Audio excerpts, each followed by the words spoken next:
Welcome to our community update today. This is the newsletter update for the previous week of November 30th, starting also on December 1st. So thank you for joining us today. This is the Do It All recap so you don't miss any of our content. And let's jump right in. This newsletter comes out every Sunday. It includes all of the content from the previous week. It goes into deeper depth on the shorts, the polls, and the posts that we produce, and gives you some inspiration for your following week, and is an easy way to keep you up to date. If you miss any of this content, you can subscribe by email at letsgodoitall.kit.com/subscribe. Also, if you're not a member at YouTube, our membership program helps us keep this program alive and growing every day. So please join us as a member. The tiers start at $2 and go up, and the lowest tier includes all of the channel membership perks. You can pay more if you feel you would like to, but just know that even at your lowest tier, you're getting all of those membership perks. So let's get started. Do It All creates educational, evidence-based personal development documentaries and short-form videos, including polls, posts, and more. These incorporate leading psychology, neuroscience, and leadership insights drawn from peer-reviewed research, leading books, and real-world case studies. Each production is for educational purposes. You can find the citations and the studies and research data in the description of each item. So if you're enjoying this, please become a member. It really helps us produce more content like this. To start off at the end of the week, we're going to go backwards. For Friday, December 5th, we did a deep dive into our Creative Boost topic, which you'll see next. We did a short, but let's talk about having stimulating creative boosts in a deep dive subject. So, are you stuck on a blank page? Take a short walk, then write. Just watch how ideas start showing up. And let's continue on this subject. You need to get creative and productive. You sit down, the page is empty, and you sit there just staring at it. I know I've had that situation, and I'm sure you have too. Your chest gets tight, and you can't even get a single thought. Why does this happen? Your brain looks for rewards. It likes familiar paths. When you push too hard, the part that makes new links shuts down. That's your amygdala in the front. Or I'm sorry, your prefrontal cortex. That same part at the front of your brain loves small rewards. It's why small wins really matter for creative thinking. Your environment matters. A noisy room can cut ideas short. So taking a short walk or changing up your view, like going to the water cooler or looking out the window, helps your brain restart. Switch the lighting, your chair, or put on some music that you love. These small changes really do work. Here are some habits that prime ideas. A simple series of actions helps you find a rhythm. These routines can tell your brain it's time to explore. Try free writing, doodling, or just take out your phone, put on the voice mode, and do a voice transcription for like a couple minutes and just speak or write freely, right? And watch how this kickstarts your curiosity. Constraints boost invention. Too many choices can fog up your mind. Having a limit, such as 3 words or writing for 5 minutes, makes your mind more creative. Constraints focus the mind and invite surprising combos. So this was a good lesson for me to learn, because I always thought, having unlimited resources or options would give me more creativity. But when you put a small constraint on yourself, such as, writing in haiku or giving yourself a set amount of time, this really focuses your mind, and you'll be surprised on how your creativity blossoms during that. So here are some actionable steps you can try. Walk for 10 minutes before you work. Leave your phone off and just let your mind roam. Look at the birds, look at the flora. Just take a nice walk and keep it simple. Set a 5-minute free write. Keep going even on offbeat or weird ideas. 3, add one small constraint, like using a word of the day, or if you're doing something creative, try to create in a certain color, or like I said, set a timer that you have to do this creative work in like 10 minutes or so. Use the 2 idea swap. Write 2 rough ideas, swap them, and then kind of remix it, take those ideas and combine them and see what comes out.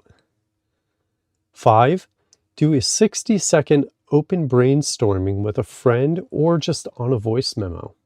So just speak openly. Don't be afraid of the ideas that you come up with your friend, or even if you're just recording that to review. And finally, celebrate each win. Every sentence you write, every doodle, every new idea is progress. So reward yourself for those small things. Give yourself a small pat on the back, and feel good about each small win that you have. Here's the simple science on why these steps work. Walking and play open your mental space. They let distant bits of memory meet and dots connect.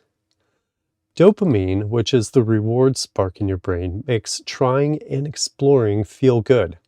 When your brain gets small rewards, it looks for more, and that creates momentum.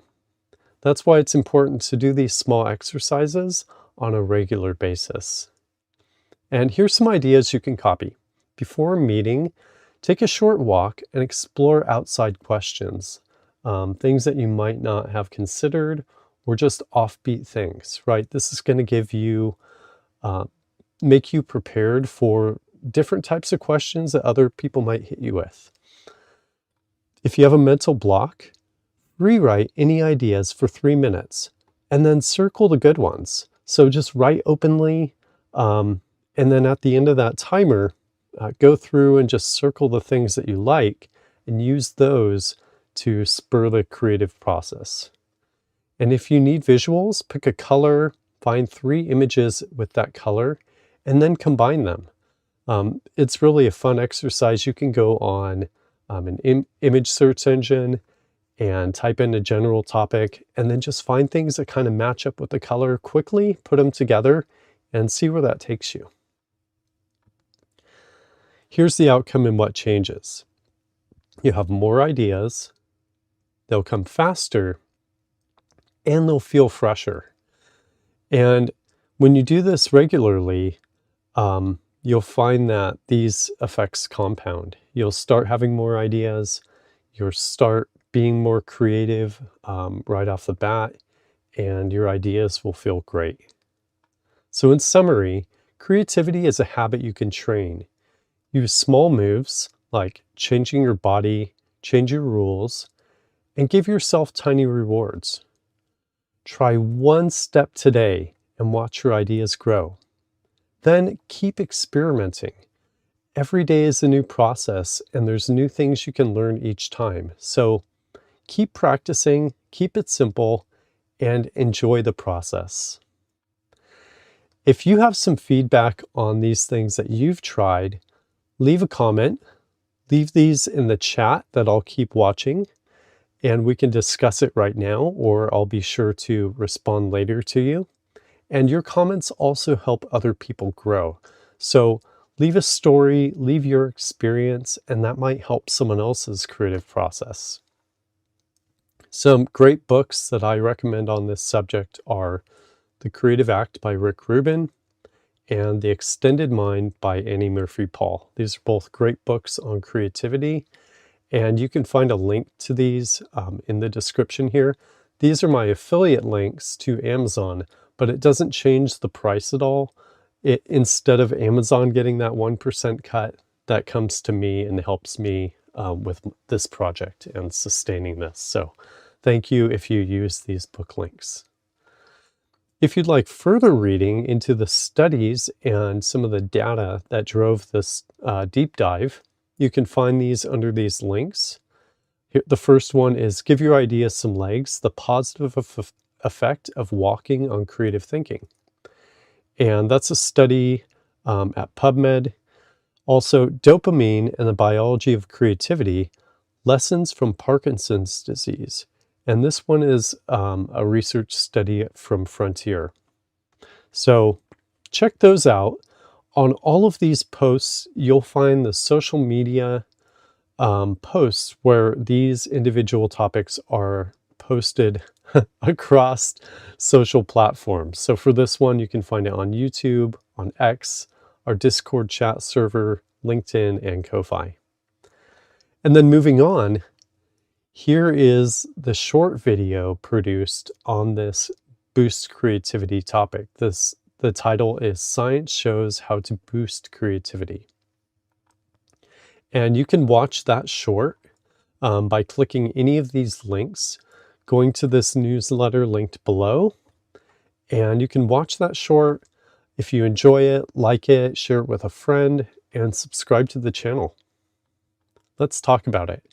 So going into the same subject that we talked about in a little bit different context, how the brain drives creative breakthroughs, quick science-backed ways to break mental blocks and spark new ideas. This short builds upon the Creative Boost deep dive above and explains how specific brain systems, especially the frontopolar cortex, that's up here in the front, and dopamine-related pathways, help integrate ideas and boost divergent thinking, and how that knowledge can be used to overcome mental blocks. You'll get a practical, ready now moves shown in this clip. Change your environment, so walking or visiting nature, using music and free writing, or setting creative constraints, practical mindfulness, and collaborate to get fresh perspectives. These are simple habits that prime the brain for insight. So once again, going for a walk outside, using just putting on your favorite music. Maybe you're stuck in a bad mood, or you just can't break out of that mental block or that writer's block. Put on some music that you enjoy. It'll really just stimulate new feelings inside you. Do some free writing. If you're drawing or you're writing, give yourself some limits, a color, a style of writing, or setting a timer. Do some mindfulness, like sit and meditate for a while. Just clear your mind of all your thoughts. And after a few minutes of doing that, come back and see what blossoms up in your mind. And then finally, call a friend, call a colleague over, talk to your manager, and just collaborate to get some fresh ideas. Why these tactics work? The frontopolar region helps combine divergent information into new ideas, while dopamine, remember that's that little spark of joy that your brain gets, supports cognitive flexibility and reward-driven exploration. Together, they make it easier to generate original solutions. Targeting these systems, behaviorally or with training, boosts creative output. If you want deeper stories, studies, and a full step-by-step exercise, you can find these with real-world breakthroughs, supporting research, and 2 recommended reads in the full episode on this topic. And so you can go into this newsletter, and I have a documentary about creative breakthroughs that really goes into much more depth in the science. We discuss real-world examples and news of these, and a couple of the leading books, which I have here. I did a book review for The Creative Act and The Extended Mind in that documentary long-form video. So check that out. Once again, you can, if you enjoyed the short or you want to check that out, you can find it on YouTube, TikTok, Instagram, X, Discord, LinkedIn, and Ko-Fi using these links or by searching for this title, Science Shows How to Boost Creativity. And I hope you really enjoy that. If you find some benefit in that, share that in the comment of these posts and tell us how you feel. Tell us what works for you. Now moving on to Wednesday, December 3rd, the poll was, what's the best thing to protect your time? And here's an animation I made. You can see the question here. Is it saying no? Is it boundaries? Maybe scheduling your time or giving yourself a schedule on those tasks, or is it delegating that task to someone else? What works best to protect your time? None of these answers are wrong. They're actually all correct in different scenarios and for different people. Or you might have something that works great for you. So share your opinion on this poll question. What helps you best protect your time? Could a single word save your week? Boundaries reduce overload. They also lower stress and burnout. Saying no keeps focus. Plus, it protects your energy. Good limits make work sustainable. And these are learned skills, right? No one knows right off the bat how to perfectly focus. We all have seen kids playing, right? And you have to learn how to protect your energy. So you do that, and that will make your work, your hobby, all much more enjoyable and sustainable in the long run. So here are some quick tips. Ask for 24 hours to decide. So if you have to decide something, you might just ask for a little bit of time beforehand. It might be a day, it might be an hour. That's going to reduce the chance that you make a hasty decision, and that's going to improve the outcome. Also, schedule deep work sessions. If you know you have something big to work on, set aside a couple hours, put it in your calendar, and protect that time. That'll help you get into flow state. Daily uninterrupted time block. That's kind of like that deep work session, but another type of time blocking where you're going to say, okay, this is my special time. And during this time, I'm not going to look at the notifications on my phone. I'm going to put it into focus mode. And I'm just going to focus on this one research or this creative project. And that's your special time. And that's a great productivity hack that you can use on a regular basis to boost your speed, enjoyment, and the productivity that you accomplish. And then give a brief alternative when saying no. So there's nothing wrong with setting a boundary. But if you just say, someone asks you something and you just say plain out, say no, they might feel that's a little harsh. But if you say, no, I really need to focus to get this specific work done, and then I'll come back to you in an hour. That sounds a lot better. It's going to preserve your relationship, and it's actually going to build respect with that person because they know that you're focused and you're going to come back to them after a good reason. So giving a brief explanation is a great thing when you're setting that boundary. Here's a quote by author Brené Brown. Daring to set boundaries is about having the courage to love ourselves. So let's talk about that. Boundaries are self-respect in action. They make priorities visible. They help sustain long-term effort. So setting a boundary isn't being mean. It actually shows your self-respect, and it gives you time to do the thing and then come back to that person. Boundaries also reduce reactive moments. So when you set a boundary, you might not have to feel like you're going to snap on something, or, you know, you have a boundary in place, and that's kind of a protection for your emotional reaction, right? They make plans easier to keep, and teams respect those clear limits. So it might be as an individual contributor, you set some boundaries so that you can really focus to get this important task done. Or as a manager, you might set that boundary and just say, okay, we're going to have our one-on-ones at this time. I really need to get this work done to help all of you before that time. So let me focus. So choose one boundary and test it this week. What will you try? Maybe make a journal of what you try and how it works well for you, or if something goes wrong, and then continue to journal on how you test these boundaries.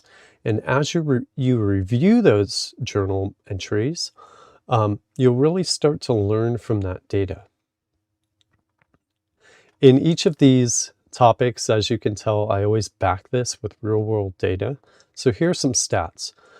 About 3/4 of U.S. employees report experiencing workplace burnout at least sometimes. And you can find the data on that research here on this #1 link. And the APA finds manager relationships and resources tied to work well-being and boundary needs. So as a manager, you probably know that without boundaries, things can get frazzled, and how important it is to give your employees the opportunity to have boundaries and work time, and also so that you can do your job and best manage all those complex needs of the team. So let's vote here. What best protects your time? Is it saying no? Is it setting boundaries? Is it scheduling, such as time blocking? Or is it delegating and really giving some of those responsibilities to others so that you can focus better? Share your vote in this poll by clicking any of these social links here, or share what works best for you. Share a story and help others learn from your experience. That's the whole point of this community, and a greater part of what I'm encouraging and fostering here in these Do It All topics. Moving on, the next deep dive, based on a short that's coming up next, is on courage and bravery. One small brave choice can change how you act under pressure. Try one now. Rewire your stress response and build real resilience. So let's move on to hear a little bit about the science, some steps, and simple practices. What is resilience? Resilience is how you bounce back when things get hard. It is not being fearless. It is choosing to move away. Courage is the tool that helps the brain switch from freezing to planning. That makes better decisions when stakes are high. You don't need grand gestures. Tiny acts of courage add up, one small step at a time. Let's investigate courage in the brain. Fear can overactivate the brain's inhibition systems and narrow your options. Courage calms that system and activates approach systems, so planning returns. Studies on the BIS and BAS, That's it. Behavioral inhibition and behavioral activation systems show that people trained to take small, brave steps feel less trapped in fear and make clear choices in high-stress roles. This is the benefit of these small, courageous actions. They add up and they build your internal self-esteem so that it's easier next time. You know that the last time you made a small, brave act, this time you'll probably follow through with that. Small exposure, big gains. Practice small, controlled exposure to things you avoid. Each tiny success teaches your brain that risk is manageable. Over time, your nervous system learns a new default. So first try and judge later. Keep the steps tiny and repeat them often. This is going to build your internal self-esteem. Breath, body, and clarity. Your breath is a quick switch. Slow breathing slows your heart and quiets panic. Try this box breathing technique. Try for 4 seconds. So breathe in for 4 seconds slowly, hold it for 4 seconds. Then 4 seconds, breathe out, and then pause for another 4 seconds and repeat that for about a minute. You're going to find that this 4, 4, 4, 4, 4 in, 4 seconds to hold, 4 out, 4 seconds hold, and then repeat in, hold, out, hold, is a great way to calm yourself. And that pause reduces reactivity and gives planning space. This is a great stress prevention and stress reduction technique. Social scaffolding. We are built to act in groups. When others model calm action, it lowers fear for everyone. Talk about small, courageous steps with a teammate or friend. Shared tiny actions create a safety net that grows your confidence. Here are some actionable steps you can try today. 1. Pause and breathe for 4 counts. Repeat that 3 times using that box breathing technique we just talked about. 2. Name the fear in 1 sentence out loud. So whatever you're feeling, say, I think I'm scared of this. Just acknowledging that helps you move past it. 3. Pick 1 tiny act you would normally avoid and do it within an hour. So think of something that you might, something small that you might avoid. Might be talking to someone in uncomfortable feeling, it needs to be done, and then just go do it.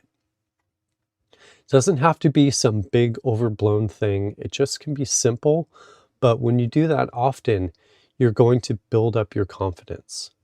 4, write or take a photo of the win and save it with a bravery note on it, right?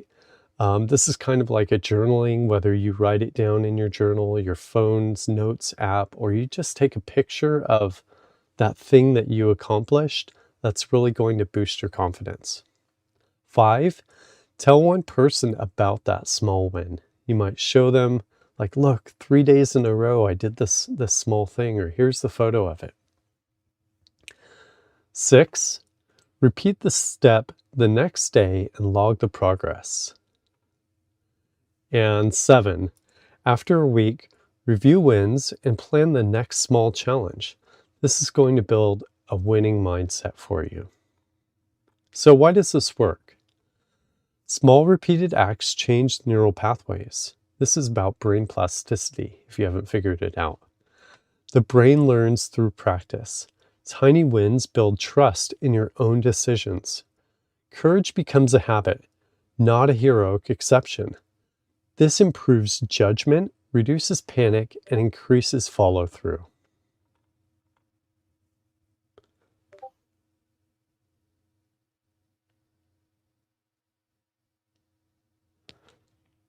How to measure your progress. Notice choices returning. Note fewer freeze moments. Track small wins for 7 days. If planning feels easier, your resilience is growing. If not, shrink the steps and try again. So don't just give up. If you're doing something and you notice that you're still a little hesitant, just make it a little bit smaller so that the win is easier. When you do accomplish that, make sure you celebrate that small win. And in summary, resilience starts with small, brave acts. Use breath, name the fear, do a tiny step, and repeat the whole process. Over time, those steps rewire your stress response and unlock clearer choices. Start with one small act today and watch your growth over time. Also, like always, share your story as this helps others. Here's a couple great books I recommend from our Bravery documentary: Rising Strong and What Doesn't Kill Us, and finally, the classic Grit by Angela Duckworth. Here are the social links on YouTube, TikTok, Instagram, X, Discord, LinkedIn, and Ko-Fi, where you can find this specific deep dive. And then moving on, the short for this subject is titled How Courage Calms Fear. Build Resilience Fast. You can watch this short using the link in the title, clicking the newsletter play button, or on this engage link here. And as always, please comment, like, and share this. It really helps get this positive content to a wider audience to help more people. Courage quiets overactive inhibition, freeing better planning and action under pressure. This clip explains how courage helps regulate stress by calming behavioral inhibition system, the BIS, and engaging approach systems such as the BAS, the behavioral activation system, so you can plan and act more clearly in high pressure moments. Why does this matter? Resilience isn't only mental grit. Neuroplasticity shows how the brain can rewire itself through practice, so stress regulation skills can be learned and strengthened. You're not just born brave, or this is a skill that you can build up. You just have to practice it and take small steps. Quick practical takeaway: practice small exposure to fear. Use breath-based emotional regulation, such as the box breathing we talked about, and build tiny repeatable wins to retain approach habits and reduce avoidance. These steps make courage an active tool for better decisions when stakes are high. So the more you practice these small courage and bravery techniques, when it's less important, when you're faced with a big problem, it's going to be more natural to just take a breath, assess the problem logically, and then respond to it instead of having a knee-jerk reaction. If you want more on the full science, real-life stories, and step-by-step scientific tools, watch the full episode for greater depth and to get those tips. And then, just like the deep dive above, I really recommend reading Rising Strong, What Doesn't Kill Us, and Angela Duckworth's Grit book. And you can find those links through these affiliate links. It's the same price that you would pay normally on Amazon, but I will get that 1% profit instead of it going to Amazon solely, and that really helps sustain and grow this channel. So thank you. Here are the social links to watch this short on all the social platforms. You can find it on YouTube, TikTok, Instagram, X, Discord, LinkedIn, and Ko-Fi to watch that short. And then finally, wrapping up the week, just like today, which is Monday, December 10th, or I'm sorry, Monday, December 8th,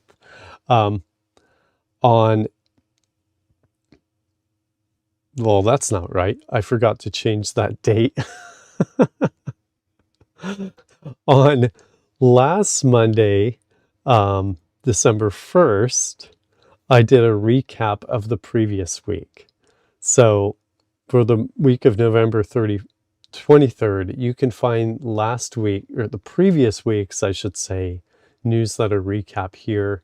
If you're enjoying today's recap of last week, then you can watch the previous week on this stream here. We have that in this horizontal format and also members only.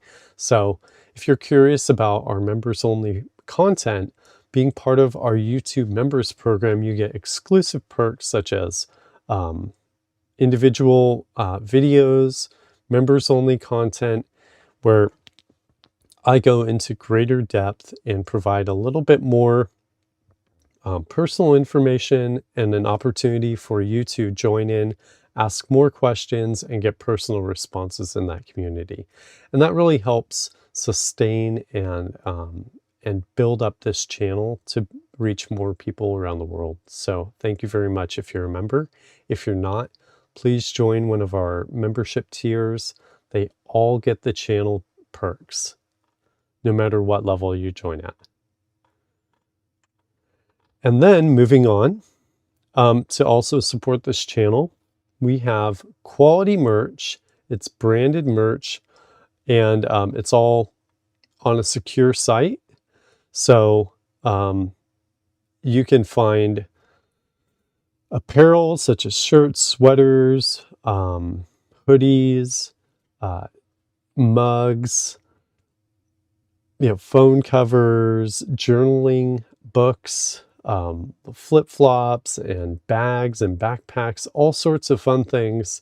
This shirt, which is a unisex shirt, it has these cool wings on the back, and it says on the front, "Who tied your wings and told you not to fly?" So that's a little saying that I personally enjoy, and I put that on a shirt to kind of spark some thought in other people when they see that. The address for our secure store is shop.letsgodoitall.com. That uses encryption. The data is secure.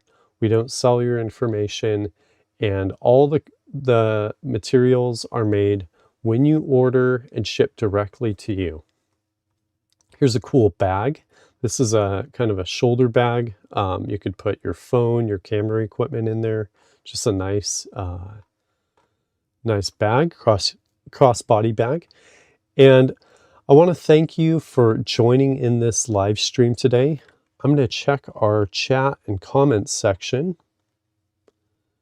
And I want to thank everyone for joining in here. Thanks everyone for being a part of this stream. If you have any questions that come up after the fact, if you rewatch this or you share it with someone, don't be afraid to leave a comment down in the comment section, and I'll respond to those, or share your insights on any of these topics to help other people grow. Once again, thank you so much for being a part of this stream. If you want to join us, go to youtube.com/@letsgodoitall, or you can find all of our socials, newsletter, store, and more content on letsgodoitall.com.